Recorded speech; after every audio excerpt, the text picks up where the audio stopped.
The first thing that we'd like to show to you today is our perfect bow tie or bow jig. The bow jigs are made here at Northwoods Evergreen with hardwoods and just a few metal attachments. I'm going to take a number 40 ribbon, and that's kind of what our natural ribbon is that we work with. The first thing that we're going to do is cut your tail. You'd always want to cut your tail twice as long as what you actually want it to hang, because once you have it into the bow, it's going to hang like that. You'd cut your tail. If you want a 12-inch tail, you'd cut a 24-inch piece, and so you could measure it out like that. And what I'll do is simply measure this out on my table and mark it with a marker, and then I can go ahead and work. For today's purposes, I'm not going to measure every piece. I'm going to cut the tail ahead of time. To make a 6-loop bow, you would want to go 3 1/2 revolutions on the bow tire. The half a revolution is very important if you want a symmetrical bow. That's 1 full revolution, 2, 3 1/2. The half puts us right back where we started. What we'll do then is we'll cut the body of the bow, lift it from our bow jig, and place it down on our table. And then take your tail, place it in the middle. This is the important part. You're going to want to take your thumbs and plant them at the edge of the material, and then you're going to use your fingers and gather each layer of material just back so it meets your thumbs. I'm using a florist wire today to tie my bow together with. I'm going to pick the bow up, place the wire into the middle of the bow. Now, 2 important pieces here. You want to make sure that the wire is even on the end, so when you go to place it on the wreath, that you're able to reach around the wreath and secure the bow. And you'll also want to make sure that the wire is placed in the middle of the bow. I hold the wire and I twist the ribbon about 3 times. Pull the wire down, pull the tails down, reach to the innermost piece and just give it a good yank. And the next piece, so you're reaching to the innermost piece each time and just giving them a good pull. And then I'll go to the other side, reach the innermost piece. You've always got that extra piece, and I'll show you what to do with it in a minute. And again, I'm just reaching to the innermost piece of ribbon and pulling it out. What you do with your bow next is purely aesthetic, what you like to have in your shop. Some folks use a bow just like that. What we like to do at Northwoods Evergreen is we'll take this extra piece and create our button with it, and I'll show you how to do that now. Take the wire in the back and split them apart. I've got that little extra piece. I simply fold it over with the velvet side out and tuck it between the tails, and that creates my little button.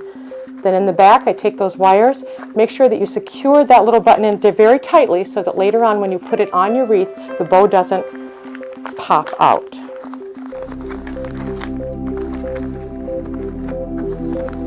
And that's the finished product.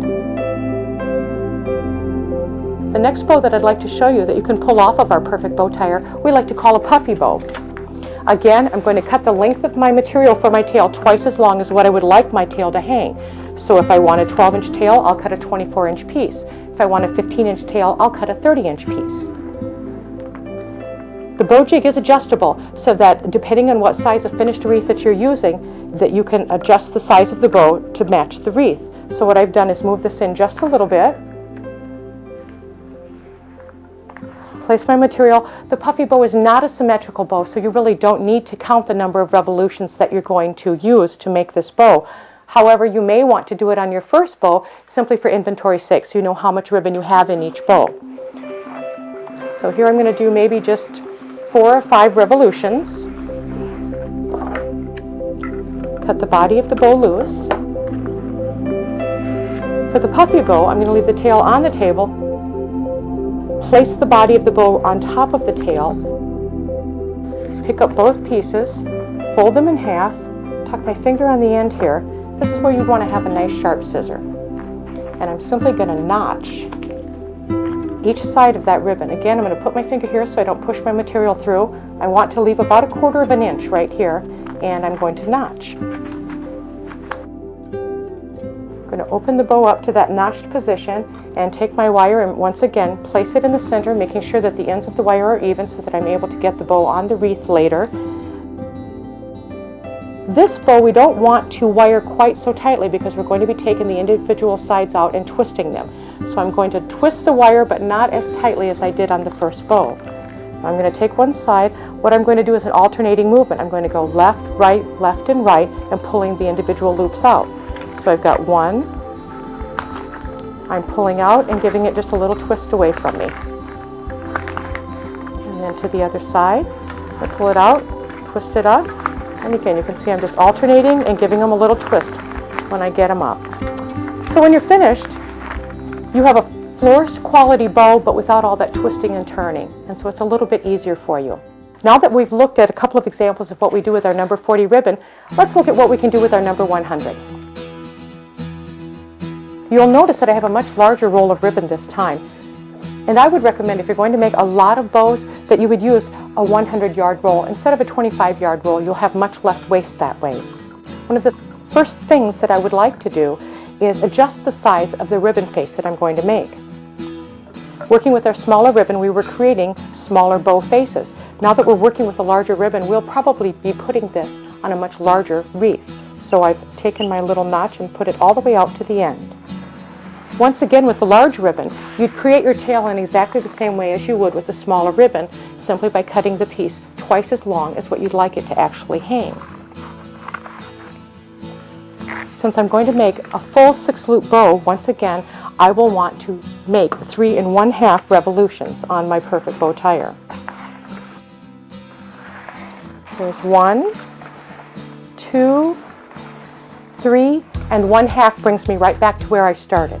So what I'll do now is cut the body of the bow off of the bow tire.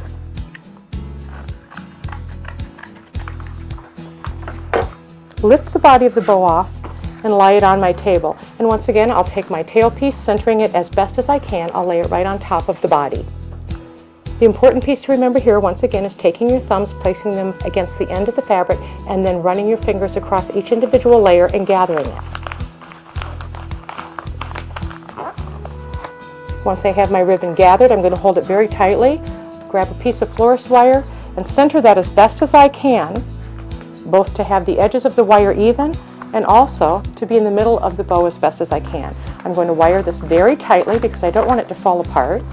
I'm going to pull the wire down and the tails, reach to the innermost piece of the ribbon and just give it a real good yank. Reach to the innermost piece and pull it out. Going to the other side, you'll reach the innermost piece and you'll pull it out.